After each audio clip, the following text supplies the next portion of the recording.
ఉద్యమాభినందనలు. ఈరోజు దేశవ్యాప్తంగా ఒక చారిత్రాత్మకమైనటువంటి సమ్మె జరుగుతోంది. ఆ చారిత్రాత్మకమైన సమ్మెలో పాల్గొంటున్నది మీ అందరికీ కూడా యూటీఎఫ్ పశ్చిమ గోదావరి జిల్లా పక్షాన ఉద్యమాభినందనలు తెలియజేస్తా ఉన్నాను. ఈరోజు యూటీఎఫ్ రాష్ట్ర వ్యాప్తంగా ఈ రకంగా జరిగేటటువంటి సమ్మెకు సంఘీభావంగా అన్ని ప్రాంతాల్లో కూడా యూటీఎఫ్ శ్రేణులు పాల్గొంటూ ఉన్నాయి.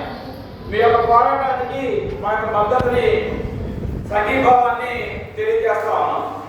ఇప్పుడు నేను జిల్లాలో జరిగినటువంటి కార్యక్రమాల్లో పాల్గొన్నాను, అలాగే పాలకొల్లో జరిగిన కార్యక్రమాలు కూడా పాల్గొని మన సొంత మండలం యలమంచిలి మండలంలో పాల్గొనడానికి వచ్చిన అందుగురించి కాస్త ఆలస్యమైందని చెప్పి తెలియజేస్తూ, సరే ఈరోజు మనం జరుగుతున్న చారిత్రాత్మకమైన సమ్మె మన జీతాల కోసమో లేదా అదనపు లాభాల కోసమో చేస్తున్నటువంటిది కాదు. ఈ దేశంలో మన బ్రిటిష్ కాలం నుంచి కూడా పోరాడి సాధించుకున్నటువంటి రక్షణ చట్టాలు ఏవైతే ఉన్నాయో ఆ చట్టాలని దుర్మార్గంగా రద్దు చేసి కార్మికులకు వ్యతిరేకమైనటువంటి, ఉద్యోగులకు వ్యతిరేకమైనటువంటి నిర్ణయాలు తీసుకుంటున్నటువంటి కేంద్ర ప్రభుత్వానికి వ్యతిరేకంగా గళమెత్తి పోరాట జెండానెత్తి పిడికిళ్ళు బిగించి ఈ రోజున చారిత్రాత్మకమైన సమ్మెలోకి మీరందరూ కూడా మరి సమర సంఘం పూరించినందుకు ఇది ఒక మామూలు విషయం కాదు. ప్రపంచంలోనే విశ్వగురుగా పిలువబడి ప్రపంచంలో కూడా ఆయన్నే ఫాలో అవుతుందని చెప్తున్న మోడీ గారికి వ్యతిరేకంగా గళమెత్తడం అంటే కనుక మీ అందరూ కూడా ఎంతో చైతన్యవంతంగా ఉన్నారని చెప్పి మీ అందరికీ కూడా అభినందన తెలియజేస్తా ఉన్నాం. మరి దేశంలో జరిగినటువంటి రైతుల యొక్క పోరాటం యొక్క స్ఫూర్తిగా ఈ పోరాటం కార్మిక చట్టాలను రద్దు చేసి ఏవైతే 4 లేబర్ కోడ్లు తీసుకొచ్చారో 4 లేబర్ కోడ్లను కూడా రద్దు చేసే వరకు కూడా ఈ పోరాటం కొనసాగించాలి. మీ జరిగిన పోరాటానికి యూటీఎఫ్ గా మిగిలిన ప్రజా సంఘాలుగా మీ అందరికీ కూడా సంపూర్ణంగా మద్దతుని తెలియజేస్తాం. ఈ రోజున మనకి సమ్మె హక్కుని కాలరాసేటటువంటి విధానాల్ని లేబర్ కోడ్లో తీసుకొస్తా ఉన్నారు. సంఘాన్ని పెట్టుకునేటటువంటి హక్కుని కాలరాసే విధంగా ఈ రోజున లేబర్ కోడ్లో తీసుకొస్తా ఉన్నారు.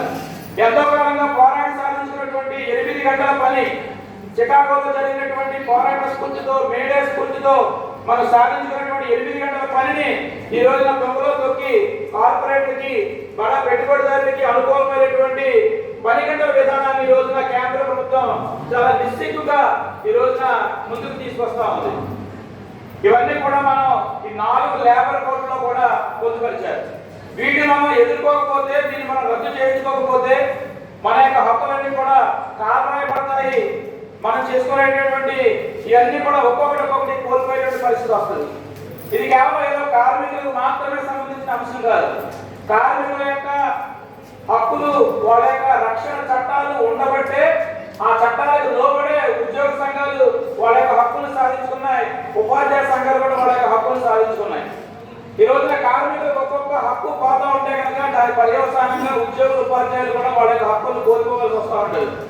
ఇప్పుడు మీరు చూస్తా ఉన్నారు, 8 గంటల పనిని 12 గంటల పని పెంచేటటువంటి ప్రయత్నం చేస్తా ఉన్నారు. అలాగే ఉపాధ్యాయులు లేదా అంగన్వాడీలు, ఆశాల్లో కూడా 8 గంటల పని పోయి ఆఫీస్ అవర్స్ అయిపోయిన తర్వాత కూడా, స్కూల్ టైం అయిపోయిన తర్వాత కూడా మీటింగ్లు పెడతా ఉన్నారు, పనులు చేయిస్తా ఉన్నారు, పాఠశాల నడుపుతా ఉన్నారు.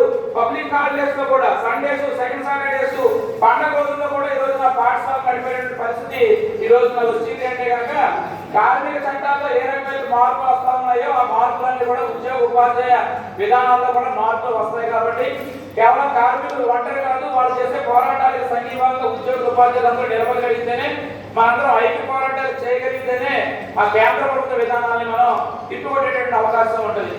గతంలో మనం కేవలం ఒక 7 ఉంటే సంఘం పెట్టుకునే హక్కులు మన చట్టాల్లో ఉంది.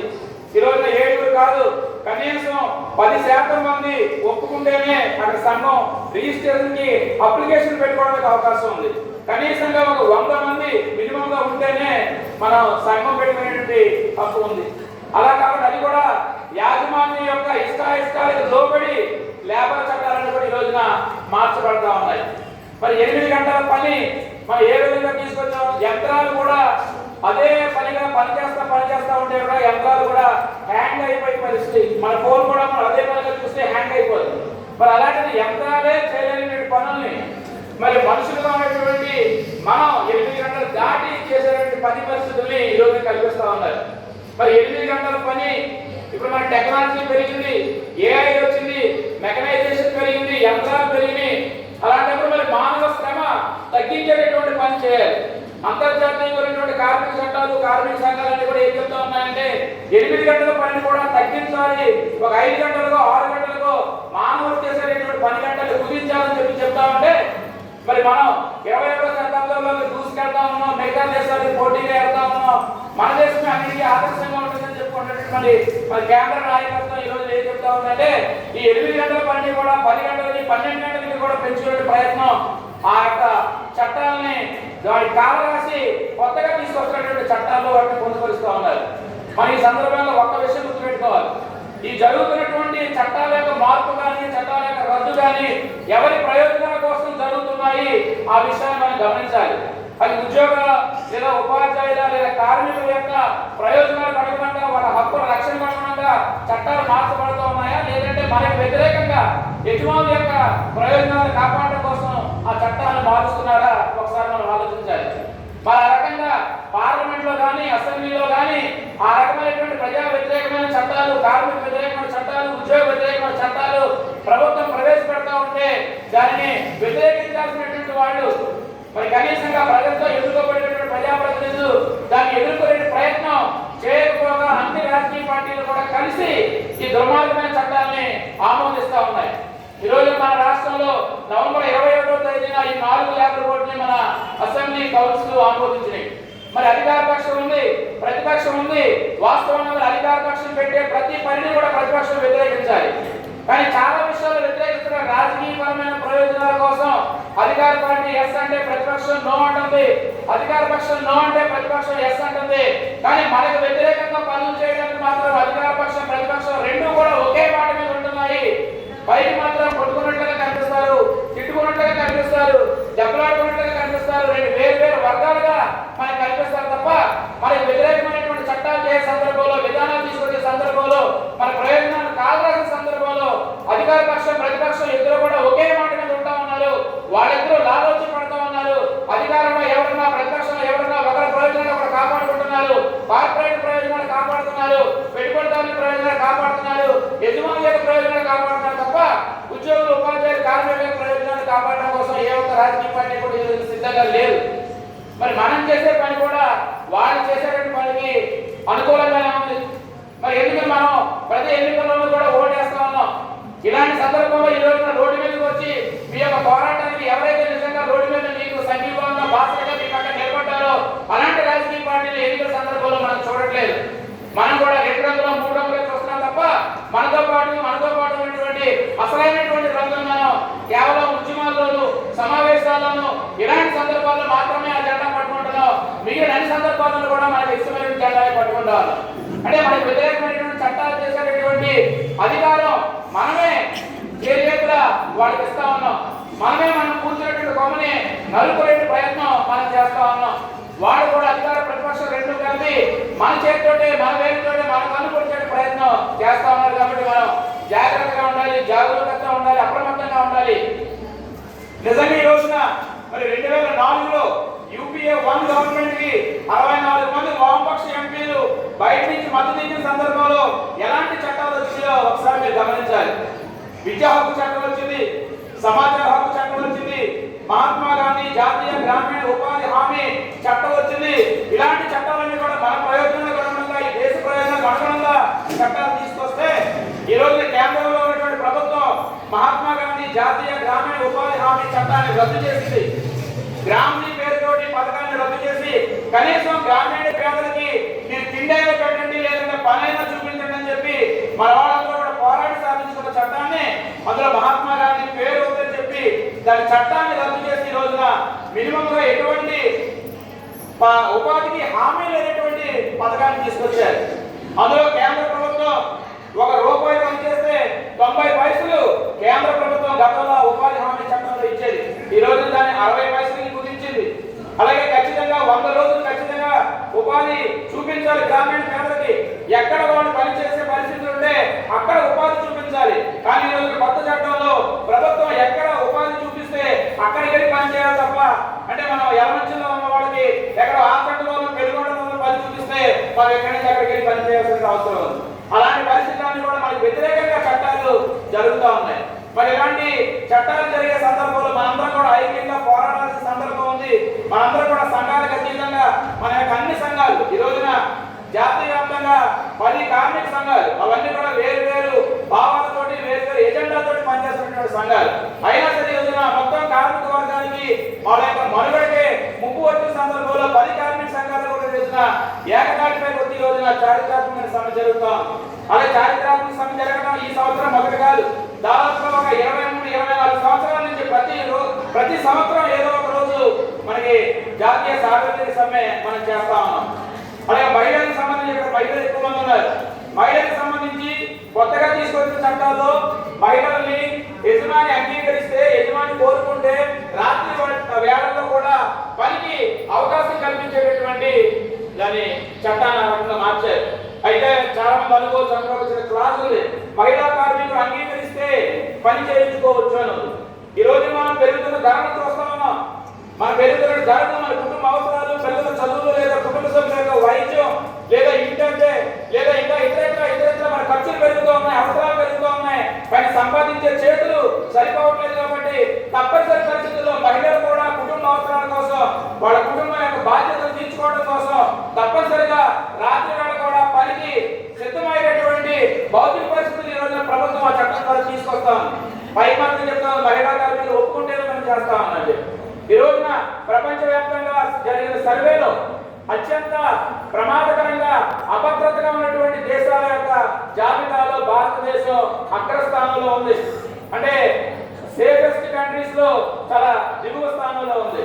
అంటే ఇలాంటి పరిస్థితుల్లో మహిళా కార్మికులు రాత్రి వేళల్లో పనికి ఏ విధంగా ముందుకు రావాలి అనేది కూడా మనం ఈ రోజున ఆలోచించాలి.